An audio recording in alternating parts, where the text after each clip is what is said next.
In the silent hours before dawn, while the world still sleeps, millions lie awake, hearts racing, minds spinning through endless loops of worry. The invisible weight of uncertainty crushes down on chests already struggling to breathe. This is not just the occasional anxious moment. This is the emotional landscape of our era. A time when the ground beneath our feet seems permanently unstable, when tomorrow's promises feel increasingly hollow. The chaos of our modern existence isn't entirely new. 2,000 years ago, amid political upheaval, plague, and the constant threat of violence, a group of philosophers developed a set of mental tools so powerful, so transformative, that they continue to resonate across millennia. These were the Stoics, not cold, emotionless figures as popular misconception might suggest, but practical psychologists who understood the human mind with startling clarity. Marcus Aurelius, Emperor of Rome, wrote private reflections by lamplight while commanding armies on treacherous frontiers. Seneca advised emperors while facing exile and death sentences. Epictetus rose from slavery to become one of history's most influential teachers. These weren't ivory tower intellectuals. They were people facing real-world chaos with remarkable equilibrium. What if their ancient wisdom holds the very key we need to navigate our modern anxieties?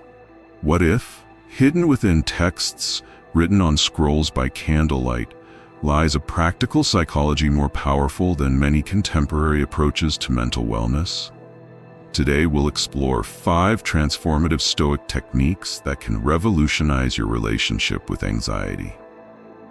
These aren't quick fixes or empty platitudes. They are profound mental frameworks that altered the course of Western civilization and can continue to influence everything from cognitive behavioral therapy to modern resilience training. The path toward inner peace doesn't begin with changing the world around you.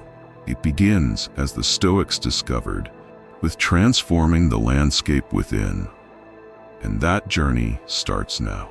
Our journey begins where anxiety itself often takes root, in the clash between what we desperately want to control and what lies forever beyond our grasp. The first Stoic technique cuts straight to this core paradox of human suffering. The ancient Stoics discovered something revolutionary. Much of our anxiety stems not from external events themselves, but from our desperate attempts to control what cannot be controlled. Epictetus, once a slave who found freedom through philosophy, captured this insight in what would become the cornerstone of Stoic wisdom. Some things are within our power, while others are not. Picture this. You're caught in a thunderstorm, rain pounding against your skin, lightning illuminating the sky in violent flashes. You can't stop the storm, but you can decide how to respond to it. Will you rage against the downpour, cursing the weather and demanding the clouds disperse? Or will you acknowledge nature's power, seek appropriate shelter, and perhaps even find a strange beauty in the tempest's fury? This is the essence of the dichotomy of control, the Stoic practice of distinguishing between what we can influence and what we cannot. The rain falls regardless of our protests. The stock market fluctuates despite our wishes. Other people make choices we cannot dictate. When we invest our emotional energy into controlling these uncontrollables, we set ourselves up for perpetual anxiety. Instead, the Stoics urge us to focus our attention on what truly lies within our power, our judgments, our values, our responses, our actions. This shift in focus isn't merely philosophical, it's neurologically transformative. When we release our death grip on outcomes beyond our control, we quite literally rewire our brain's stress response. Consider Marcus Aurelius, Emperor of Rome, who wrote in his private journal, "You have power over your mind, not outside events. Realize this, and you will find strength." Here was a man who commanded the most powerful empire on earth, yet understood that true power begins within the territory of one's own thoughts. In our modern context, This might mean accepting that we cannot control whether a company will hire us, but we can prepare thoroughly for the interview. We cannot force someone to love us, but we can show up as our authentic selves and treat others with dignity. We cannot eliminate global uncertainty, but we can cultivate inner stability. This first technique alone has the power to dissolve anxiety at its source. But the Stoics didn't stop there. They developed a seemingly counterintuitive practice that, at first glance, might appear to increase anxiety rather than alleviate it. Yet in this apparent paradox lies remarkable psychological strength. The second technique takes us into stranger territory, intentionally visualizing the very worst that could happen. The Stoics called this premeditatio malorum, the premeditation of evils. Far from being morbid rumination, this practice serves as a form of emotional inoculation, exposing ourselves to small doses of adversity in our minds to build resilience against life's inevitable challenges. Seneca, the Stoic statesman and playwright, advised, "We should project our thoughts ahead of us at every turn and have in mind every possible eventuality instead of only the usual course of events. Rehearse them in your mind: exile, torture, war, shipwreck." This isn't catastrophizing, quite the opposite. When we deliberately imagine losing what we value, our job, our health, our relationships, something remarkable happens. We discover resources within ourselves we never knew existed. We realize that even in worst-case scenarios, we possess the capacity to respond with dignity and resilience. A modern executive practicing this technique might ask, what if this project fails completely? What specific steps would I take? How would I communicate with stakeholders? What lessons would I extract from the experience? By walking through these scenarios in detail, the catastrophic unknown becomes a navigable landscape. The key distinction lies in how we engage with these visualizations. We don't ruminate on worst-case scenarios to feed our anxiety. We examine them calmly, with curiosity and strategic thinking. We're not predicting disaster. We're preparing our minds to remain stable, regardless of what unfolds. Consider how this differs from the typical anxiety cycle. Rather than being ambushed by vague, catastrophic thoughts that spiral out of control, we deliberately examine specific scenarios with clarity and purpose. The mind, once trained in this way, develops a profound confidence. I have contemplated even this outcome, and I know I can handle it. This practice directly contradicts our culture's obsessive positivity. The Stoics understood what modern psychology confirms. Suppressing negative possibilities doesn't eliminate anxiety. It merely drives it underground, where it gains strength in the shadows. By bringing our fears into the light of conscious examination, we diminish their power over us. A software engineer facing a critical deadline might practice this by visualizing the specific consequences of missing it. The conversations with supervisors, the project adjustments, the lessons to be integrated, not to induce panic, but to develop clarity and contingency planning that actually reduces anxiety. But what happens when our problems feel overwhelmingly significant? When anxiety convinces us that our current struggle is the entire universe? This is where the third Stoic technique offers profound perspective. The Stoics developed a practice they called the view from above, a deliberate mental exercise in which we zoom out from our immediate circumstances to consider our place within the vast expanse of existence. Marcus Aurelius advised, "Survey the circling stars as though yourself were in mid-course with them." Imagine yourself rising above your current location, seeing first your immediate surroundings, then your city, your country, the earth itself, until you're viewing the entire cosmos. From this expanded perspective, how significant are the issues causing your anxiety? This isn't about dismissing your concerns as meaningless. Rather, it's about recalibrating their emotional weight. When we view our problems against the backdrop of cosmic immensity and the long arc of time, we gain a liberating perspective. The project deadline, the relationship conflict, the financial stress, they remain real challenges deserving attention, but they no longer consume our entire emotional landscape. A modern parent, anxious about their child's academic performance, might practice the view from above by considering the full trajectory of their child's life, not just this semester's grades. They might extend their perspective to consider the countless parents throughout human history who have faced similar concerns, finding both solidarity and perspective in this expanded view. This cosmic perspective serves as an antidote to the claustrophobic quality of anxiety, which constantly narrows our focus onto single points of concern until they blot out everything else. The view from above reopens our perceptual field, allowing us to breathe again in the spaciousness of a larger context. The Stoics were not simply theorists. They were practitioners who understood the importance of daily mental discipline. This brings us to our fourth technique, one that bridges ancient wisdom with contemporary psychological practice. The Stoics were meticulous self-observers who developed journaling practices that mirror modern cognitive behavioral techniques. Seneca recommended evening self-examination. When the light has been taken away and my wife has fallen silent, aware of this habit that's now mine, I examine my entire day and go back over what I've done and said, hiding nothing from myself, passing nothing by.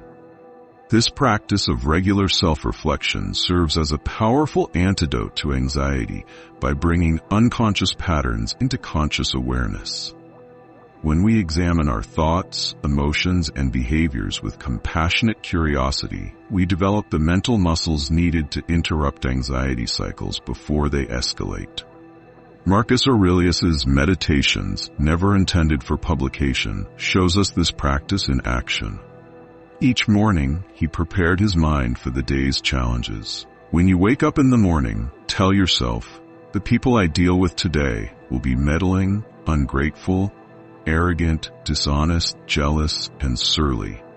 Not as an exercise in cynicism, but as mental preparation for responding virtuously regardless of circumstances. For us today, this might mean keeping a thought journal where we record anxiety-provoking situations along with our interpretations and responses. Over time, patterns emerge. We notice how certain thought distortions consistently trigger emotional spirals, how specific situations activate our insecurities, how our physical state influences our mental resilience.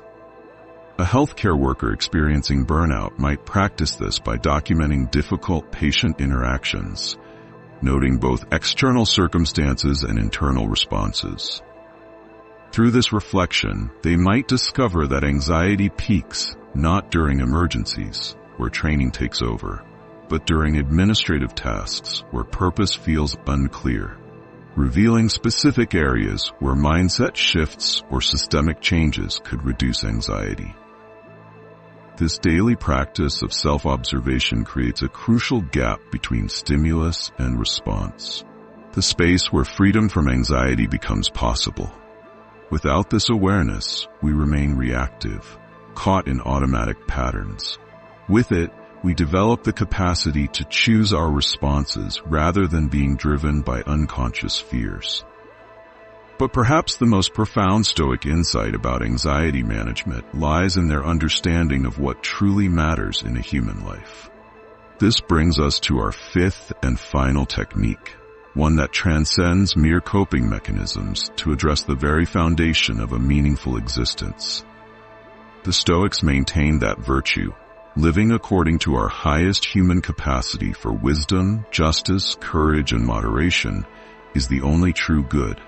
External circumstances, including health, wealth, and reputation, while preferred, are ultimately indifferent to our capacity for excellence and inner peace. This radical perspective offers a powerful antidote to the anxiety that stems from our culture's obsession with external achievements and possessions.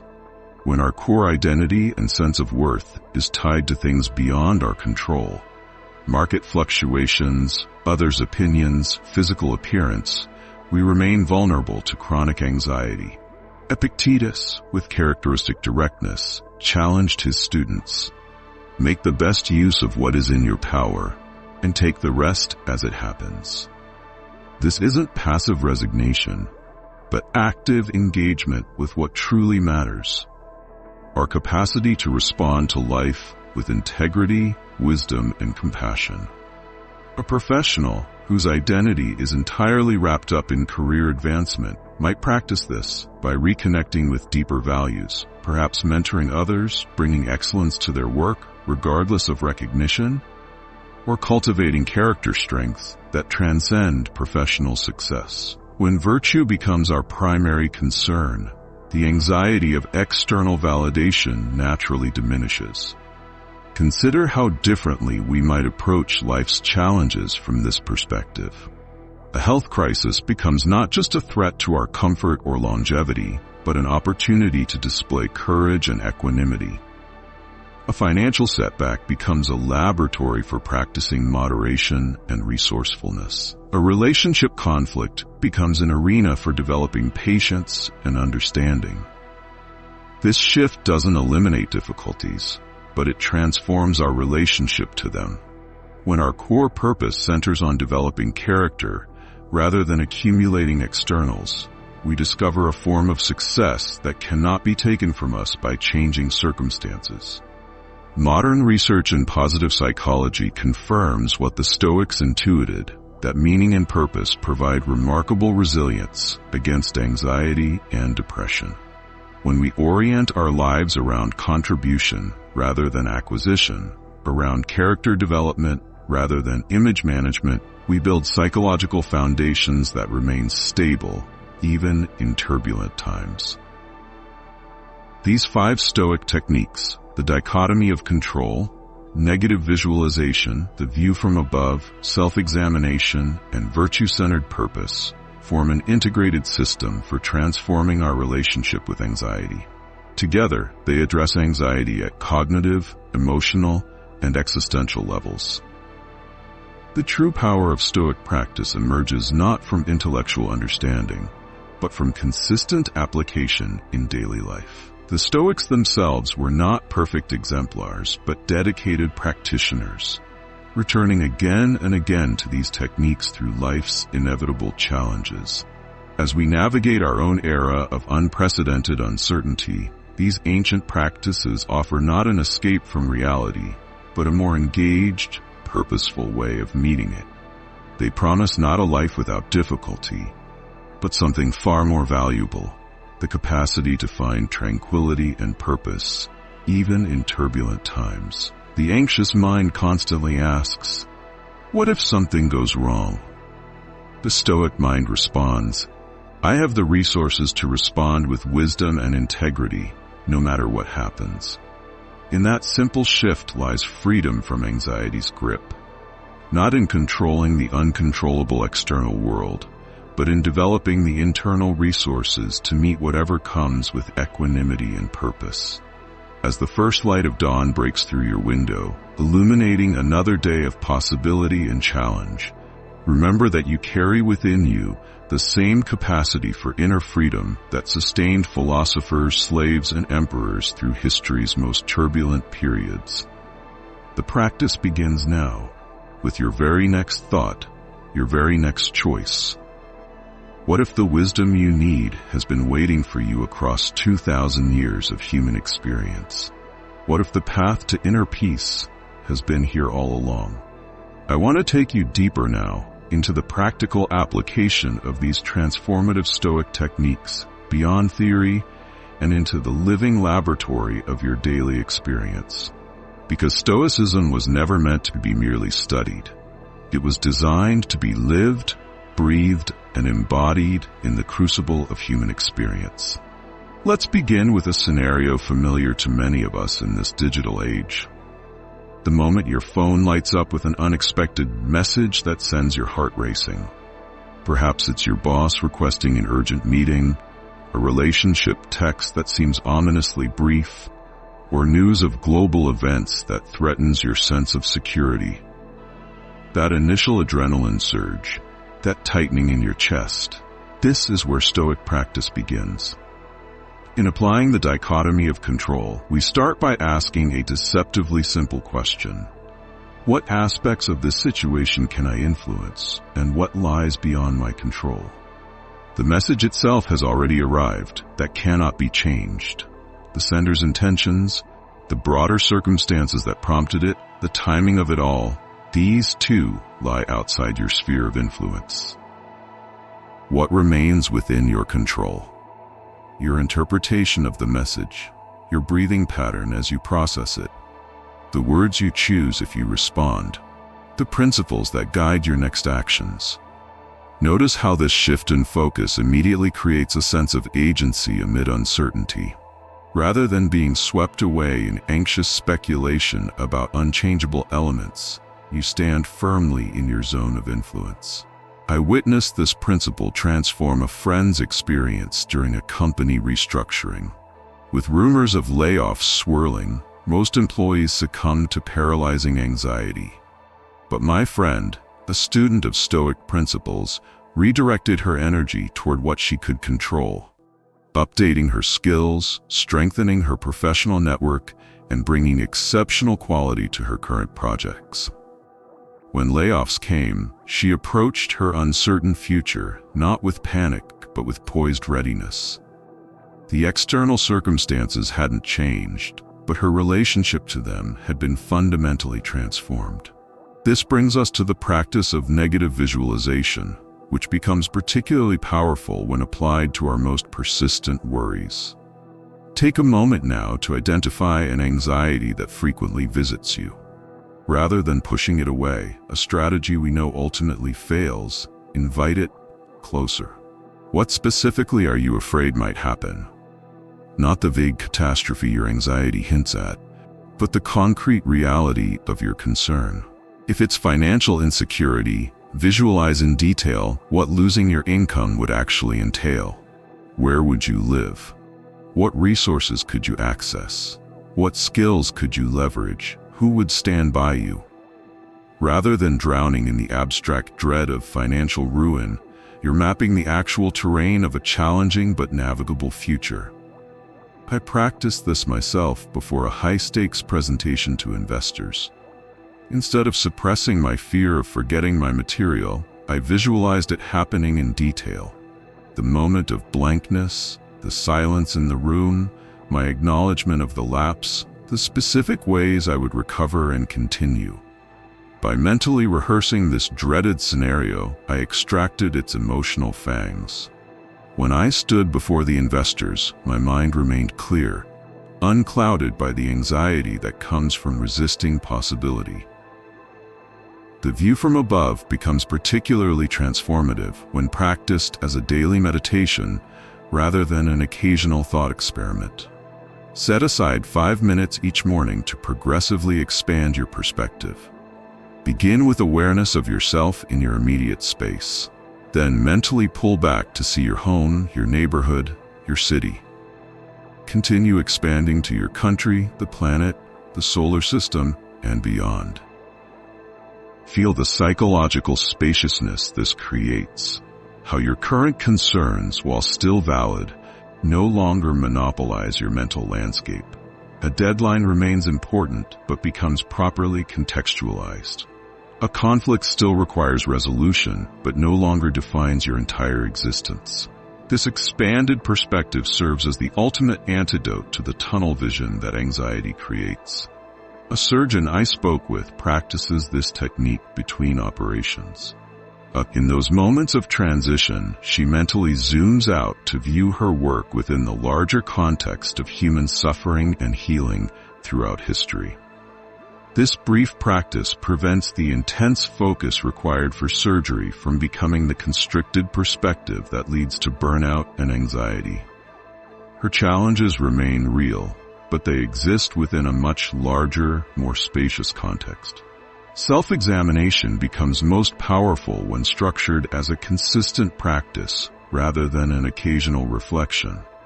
Consider establishing a daily journaling ritual with specific prompts derived from Stoic principles.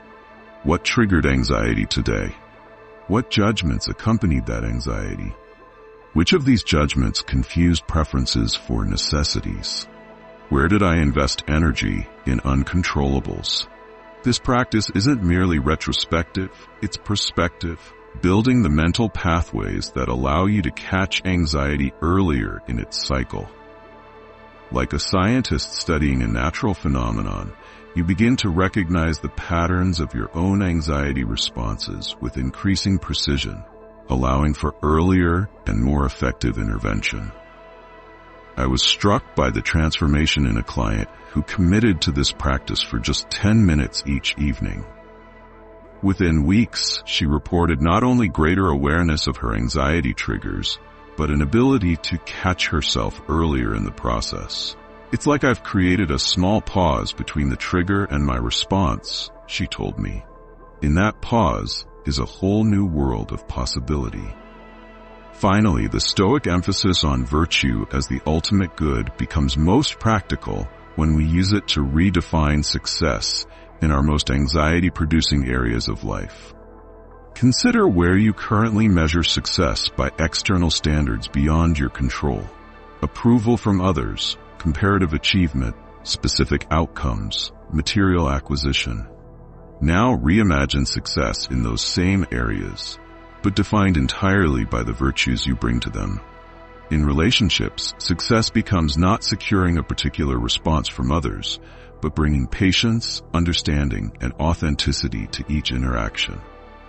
In work, success transforms from external recognition to the excellence, discipline, and integrity you contribute. In health challenges, success shifts from particular outcomes to the courage, temperance, and wisdom with which you navigate the journey. This redefinition isn't abstract philosophy. It's a radical psychological realignment that removes the source of anxiety at its root. When we measure ourselves against standards within our control, we step off the treadmill of insecurity and into the solid ground of inner-directed purpose.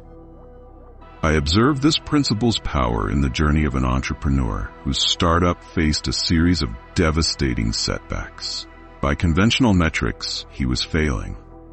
Yet by redefining success around the virtues he brought to the challenge, courage in facing reality, justice in treating investors and employees, temperance in managing limited resources, wisdom in extracting lessons from each difficulty, he navigated the crisis with remarkable equanimity. The external circumstances remained challenging, but they no longer had the power to determine his sense of worth or inner stability. These 5 techniques, woven together into daily practice, create not a rigid system, but a living philosophy that responds to life's infinite variations with flexibility and wisdom. The Stoics understood what neuroscience now confirms, that the mind can be trained through consistent practice to respond differently to life's inevitable uncertainties. There is something profoundly hopeful in this ancient wisdom. In a world where anxiety seems baked into the very structure of modern existence, the Stoics remind us that inner freedom remains possible, not through changing external conditions, but through transforming our relationship to them. They offer not easy answers, but something more valuable. A tested path toward genuine tranquility amid life's storms. As we conclude this exploration, I invite you to choose just one of these techniques to practice deliberately in the coming week. Not as an intellectual exercise, but as a lived experiment in transforming your relationship with anxiety. The ancient Stoics were not seeking theoretical understanding, but practical wisdom. The kind that manifests not in what we know, but in how we live.